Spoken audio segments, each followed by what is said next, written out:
Hey everybody, ScoutCrafter here again, Mishmash Monday. Hope you had a great weekend. We got a few things to get to today. First thing I want to talk about was the weather's starting to change here quickly. You know, we go from the heat of summer till the fall starts to get cool days. Start to get cool days in the fall, and we're starting to get a couple of those. So now you got to take care of things like covering up the air conditioners or making sure your weather stripping is good on the doors because it happens quick. And just the other day, down south here in Florida, which I have a bunch of friends that live in Florida, and some of you subscribers live in Florida, we had a bad Hurricane Milton pass through.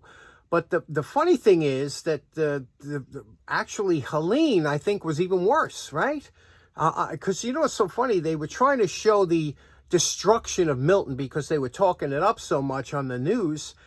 And they were trying to show the destruction, but all the destruction they were showing was left over from Helene because there was all, you know, garbage and everything piled up in the streets. And so they were showing that footage the day after Milton, you know, which is, you know, people haven't even settled yet. They couldn't have put all that garbage piled up there. That was all left over from Helene. So it's been rough down there.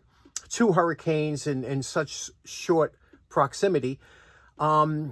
I was laughing because I was watching the vehicle drive around the Florida, and I saw all these washing machines and dryers, everything thrown out, and I was like, oh, you know, you hate to see that. I said, you know, a lot of those things aren't bad. You know, so when salt water hits something or you get flooded with salt water, it's tough.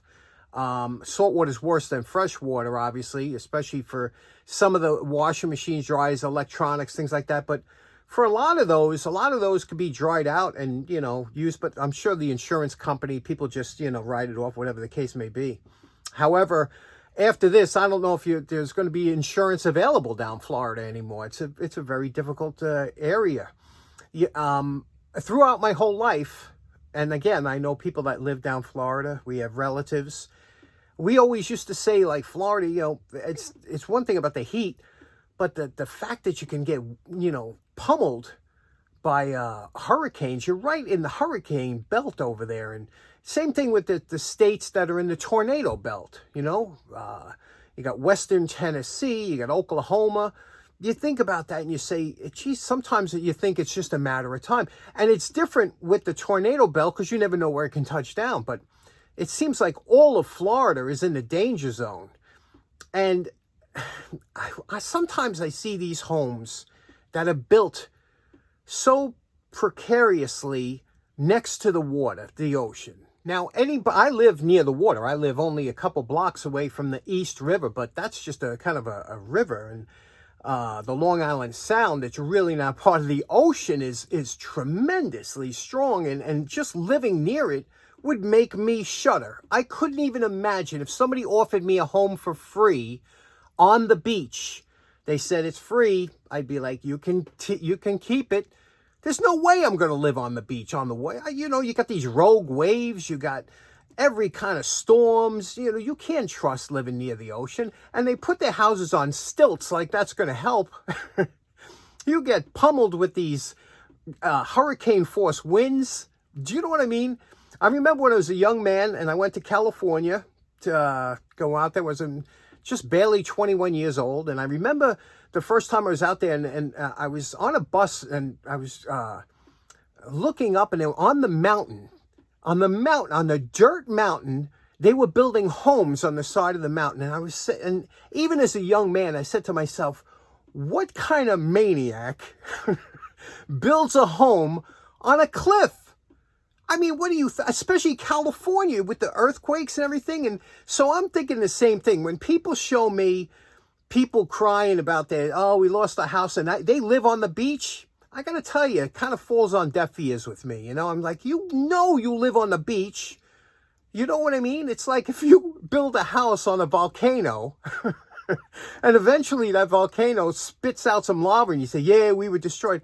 I don't know. At what point do people have to take some responsibility and say, you know what? This is not a safe place to live. And I could see if, you know, you've been there for 70 years or whatever and it's just one area, but come on, that's just nuts, right? Do you know what I mean? Anybody you know that lives in a precarious house that looks like it's a bad news, flood zones and things like that.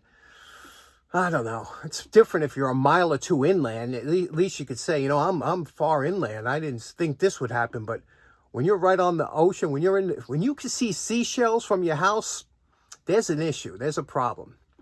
Anyway, we got a few things to get to. Let's get started right away. Okay, for today we got a double does it Monday.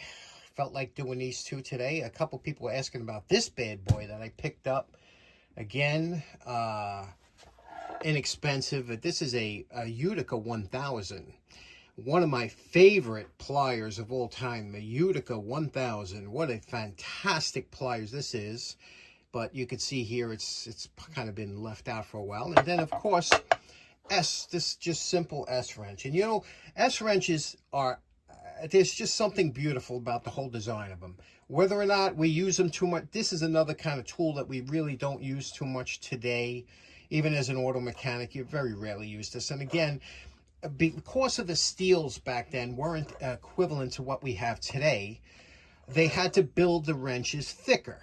Now, if you tried to use this on today's modern cars, there's no way you would fit this big head into that small area. You can't even move in today's car. So these are kind of been outdated, unless you're working on a locomotive or something like that. And even then, you're going to use a kind of a modern wrench, you know, but these, I still love them. They're great for what we do, for restorations, whatever, and collectibles. I like to keep them. So what do you say we clean these two up today? We'll have a lot of fun.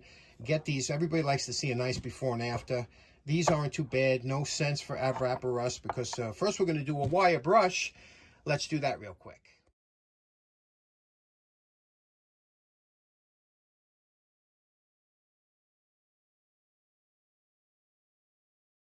Here's our post wire brush evaluation. You can see here we got rid of all the rust. It always exposes what's under. I'll tell you, rust and patina is the best thing to hide damage of a wrench, you know, and or pitting or anything like that. And you can see here what we're dealing with. You got some standard pitting. This is the original forge marks of the wrench. What we're going to do is keep this blued and shine up this over here. Nice satin finish. But you can see here, it's a little bit rough, you know, which is comes to 100 years of use. You would expect it. As for this here, a surprise again. Thank goodness. Look how beautiful the lettering is on there. You see that Utica tools? Beautiful, right? Patent applied for. This is an old one, 1008. These are fantastic pliers. Anybody that owns them knows. But look at the other side. Oof. Again, this was hidden by the rust and the patina. See that? Look at that. That is what we hate. That's the deep penetrating rust. And, you know, this is where you have to decide what you want to do. I can't live with that. That's got to come off. Okay? But you want to make sure you don't want to take this off without taking some of this. You got to keep the profile correct. The handles, one thing I love the Utica 1000, but I was always a little disappointed that the handles didn't have any kind of embellishment on them, you know? So that's the only thing, but we'll blue these just to make it pop, and it's coming along nice. But remember, and the look how nice the jaws held up. And again, they held up because they were such a good steel, you know? But I'll show you how great these are. But remember what this looks like this side here, because that's the side that really we're going to have to do our magic with.